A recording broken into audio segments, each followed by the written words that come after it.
Curtain Road, just on the eastern edge of the city. The opening of a great adventure.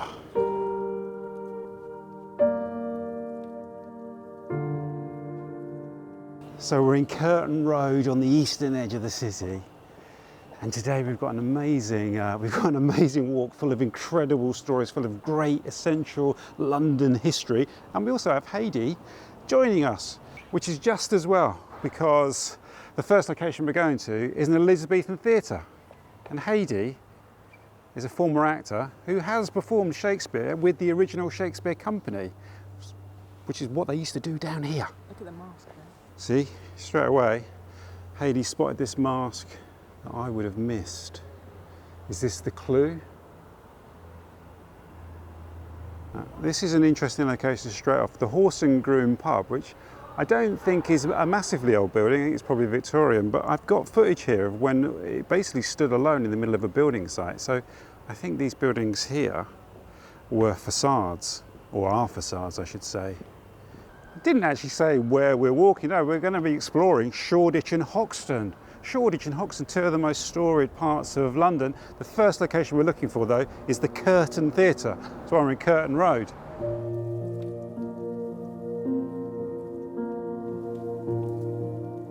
So somewhere down here was the Elizabethan Curtain Theatre, but where?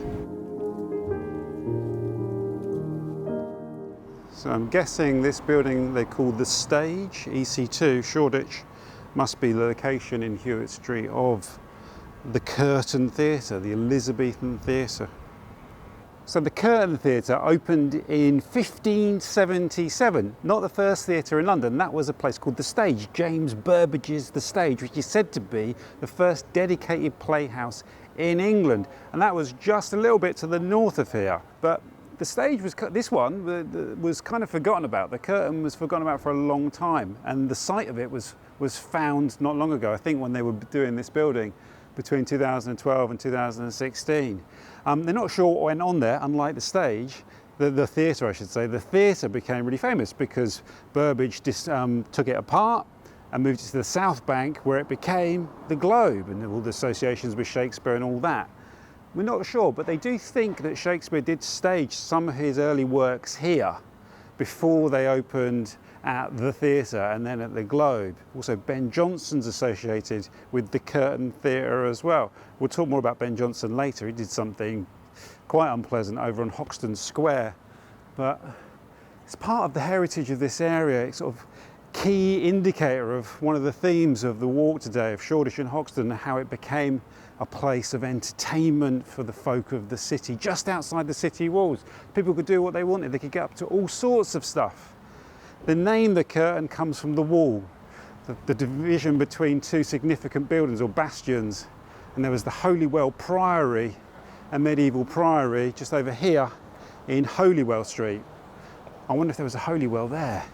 So the whole business of the Shoreditch Holy Well is dealt with on my walk along the Walbrook, which starts up here. The Walbrook rose in the marshy fields around Moorgate, so I'll link to that below. This is called French Place, and it does lead round into Bateman's Road, but I think here you can see a significant dip off the road. You can see a lower lying area there, sometimes an indicator of a stream, often not, but that is said to be the site of the Shoreditch Holy Well on the back here, between here and Bateman's Row. Let's go and have a look. So that's Bateman's Row running along there. I think this now cobbled yard here, I think this was where the Holy Well was last recorded. I could have that completely wrong, but it was somewhere around here and it was knocked down quite some time ago. This is where Shakespeare cut his teeth, here, in, was it the 1570s? 1576 it says actually. And it says there, it confirms it's near the site of the Shoreditch Holy Well. And of course it would have been close to the banks of the Walbrook as well. We're bound for a very famous old part of London. Old is in the name.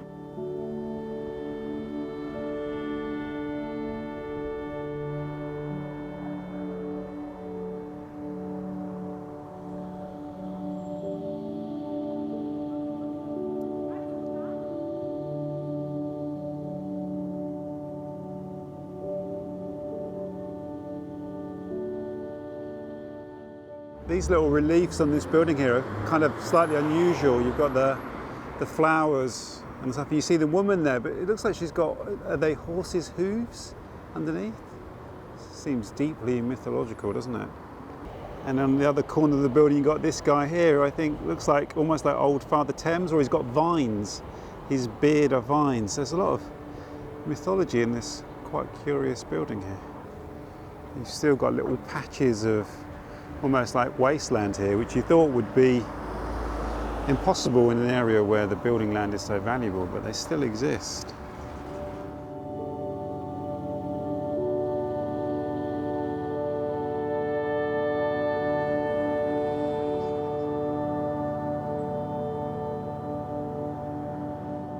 The graffiti is one of the real features of this area. And you just point out this one here, the drone in a cage surrounded by what I imagine must be crows or rooks. Shoreditch High Street here follows the route of the old Roman road to Lincoln. It's one of the significant roads that passes through this area. It partly accounts for its development and its importance in medieval times. That's why the Holywell Priory was here. It's where some of the other development grew up here, but it gives you a flavour of the nature of the area. But we're going to turn off Shoreditch High Street in search of one of its most notorious old slums. I think Boundary Passage takes us into that dodgy old quarter, famous dodgy old quarter, a name synonymous with this part of town. There's a clue here on this sign, that's all right. And it isn't the posties.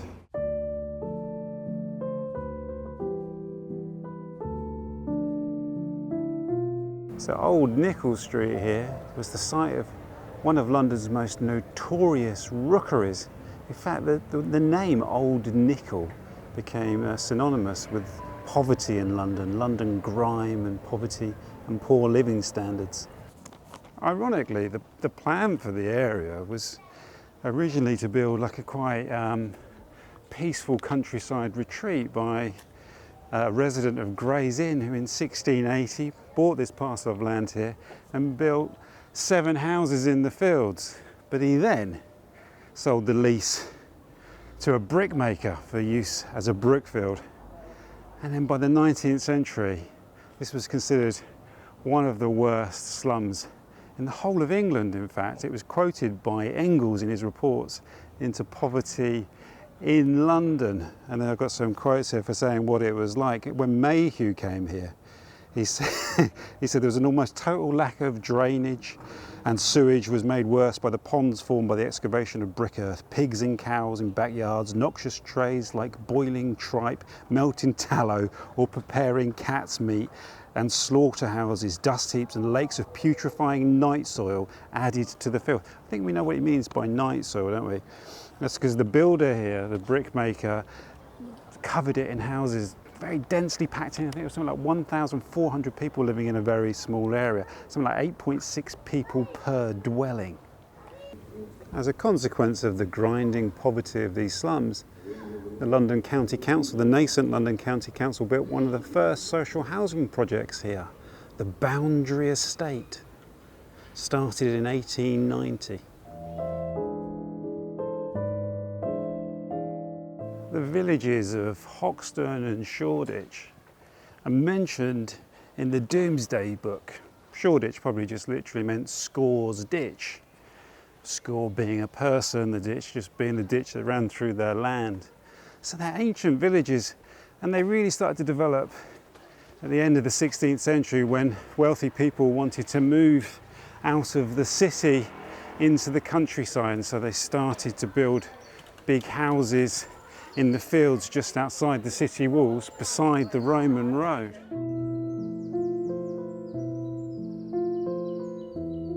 This wonderful mound in the middle of the circus was made from the foundations that were dug out for these buildings here. It's got a bandstand in the middle, and somewhere there's a very special tree. Now it's actually someone sending me this photo, I think on Twitter, that inspired me to make this video. They sent it about a year ago, which I think was when it was planted, the Leon Kossoff Cherry.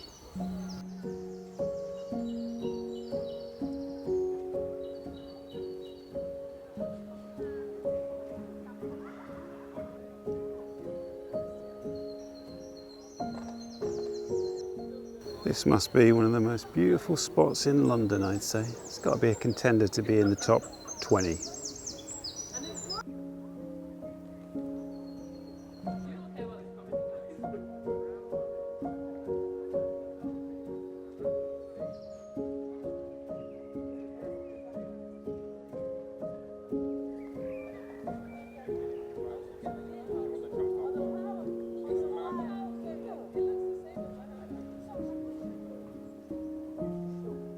So I'm wondering if this slightly withered tree here is the Leon Kossoff Cherry. It's where the sign is pointing straight at it, isn't it? You probably won't see it very well on the screen here. Leon Kossoff is one of the most important British painters of the 20th century. He died not that long ago, actually, in 2019 at the ripe old age of 92. He grew up round here. He's from the famous family of bakers, Kossoff's Bakeries. I'm sure many of you from London will remember Kossoff's Bakeries. I say remember, there are actually a couple of them still left that are within the Kossoff family. And Leon became one of the, like I say, he was a contemporary of Francis Bacon, Lucian Freud, Frank Olbach, all those kind of characters. An amazing painter. He's sort of better known for painting northwest London.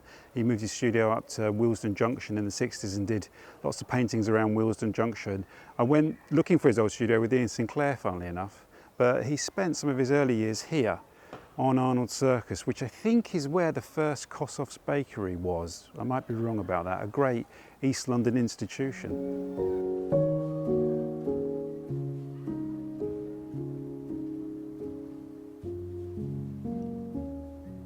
Marlow House, Marlow, not far from where I grew up, and the blocks here are named after towns along the non-tidal Thames.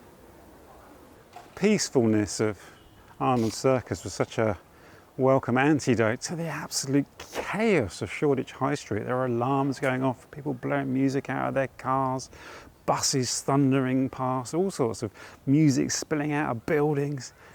Up there we can hear is a very light murmuring of chatter and quite resonant bird song. It was really beautiful.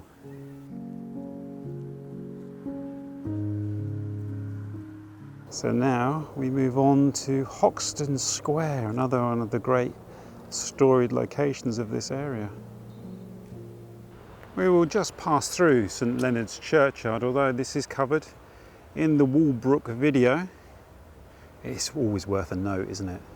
St Leonard's Church was established in the 12th century, and it's become known as being one of the churches mentioned in Oranges and Lemons, although actually it wasn't in the original version of the song. That original version mentions a now defunct church, so St Leonard's replaced the original mentioned church.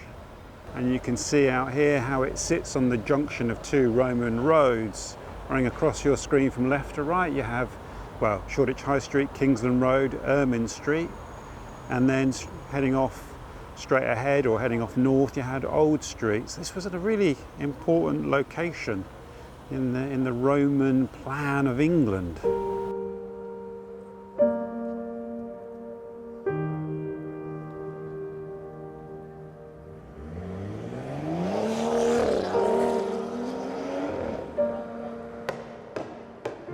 There's always a slight sense of passing between worlds as you go under this railway bridge here that crosses Kingsland Road. And I guess in a way you are, because you're sort of leaving Shoreditch and entering into Haggerston and then on to Dalston. We're going to turn left and head into Hoxton Square. So we're going to go down here, down Drysdale Street, and eventually into Hoxton Square.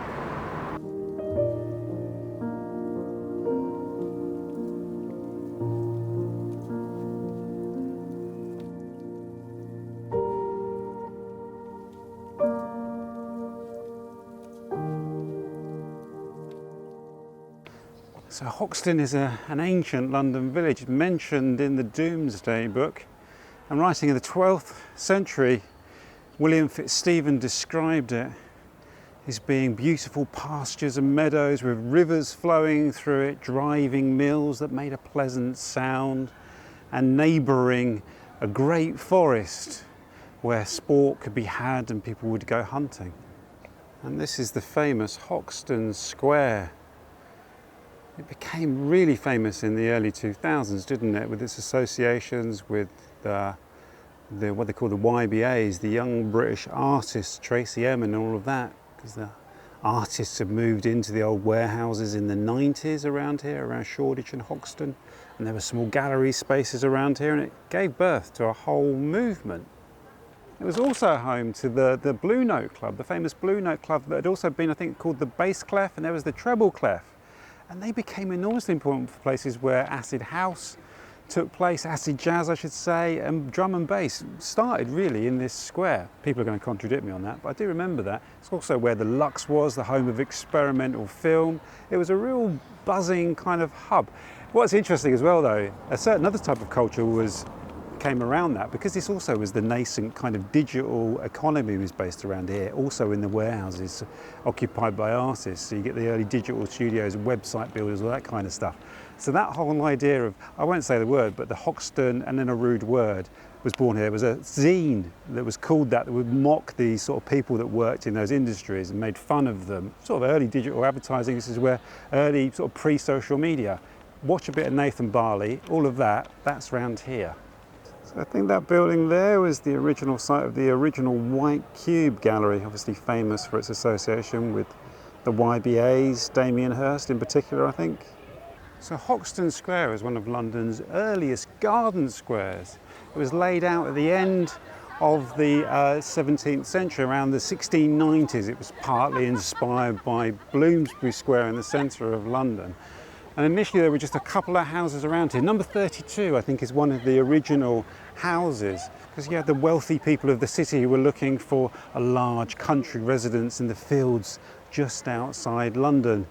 So it was in the fields here, before it was developed, that the poet and playwright Ben Jonson killed the actor Gabriel Spencer in a duel.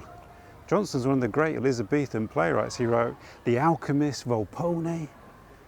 Must have been a bit of a ruffian. Over time, as it became industrialised by the 19th century, it became a little bit slummy with the industry that had come along with the canals. But it does have a magnificent medicinal spring somewhere that we will go and find now.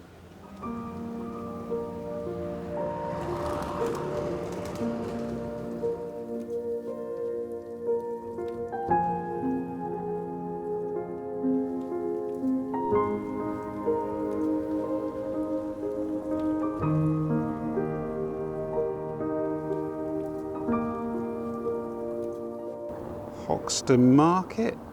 Is there still a market here at Hoxton Market? I can't really remember. That's shameful, isn't it?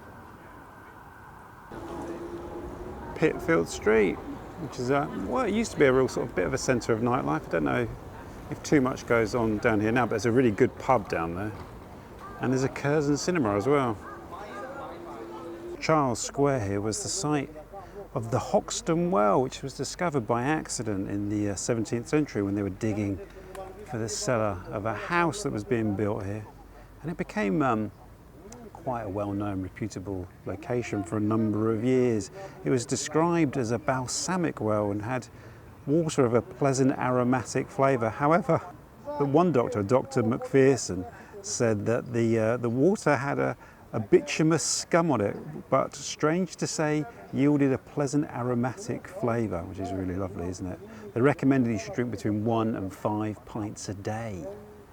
So thank you for joining me on that walk around Shoreditch and Hoxton. Very focused on a couple of special locations. The comments are going to be cracking on this. Lots of people sharing memories of their time in this area. Thanks, a massive thanks to Hayley, who's resting on a bench over there. She's been an amazing company. Maybe she'll do more videos with us in the future. So as I always like to say, I look forward to seeing you on the next walk, wherever that may be. If that was a bit quick, it's because the battery's running out. It's flashing red and I was trying to get it all done before the battery ran out, and I think I did it. See you soon.